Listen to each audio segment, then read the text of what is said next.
The other key aspect of the First Amendment is your freedom of speech. And speech has the preferred position in our country. That's the language that the courts often use when referring to speech, that because speech is so fundamental to liberty and to democracy, you really cannot have a functioning democracy without the open, expressive consent and discussion of the governed. That the marketplace of ideas in a democracy necessitates freedom of speech. So the courts have been very protective of the right to free speech. However, there are times when it can be limited. So first thing, in the Schenck case, the United States set up a precedent that speech can be restricted and punished when it presents a clear and present danger. If there is an advocation of violence or overthrow the government in a violent manner, then you can punish speech. What it comes down to is that really in times of war especially, we are okay with restricting speech if it presents a danger. Now, you can't limit speech prior. We don't censor in this country. We allow speech to happen. That's why, if you look at throughout history, the courts have been willing to allow KKK groups to hold marches in predominantly African American neighborhoods. They've allowed Nazi groups to hold rallies in Jewish neighborhoods. And the line of, in the sand is drawn at this.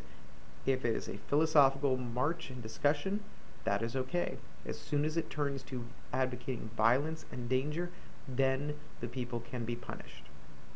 Now we look at what's limited as far as speech is concerned. First thing is libel and slander.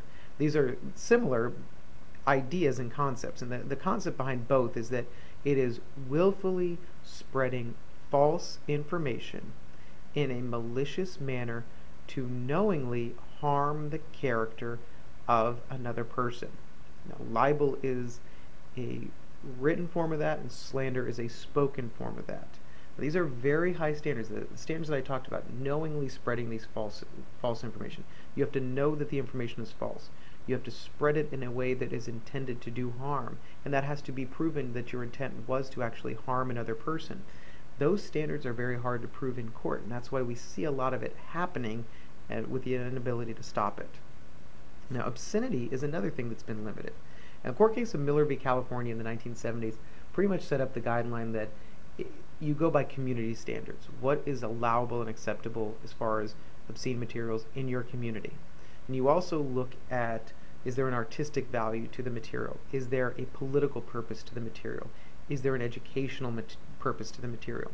So there is some leeway to obscenities, and the courts have been very challenged in recent years with the advent of the internet and the access to such materials across a broad range of spectrum and a broad range of communities. They've been really challenged to define what is obscene and what can and cannot be banned.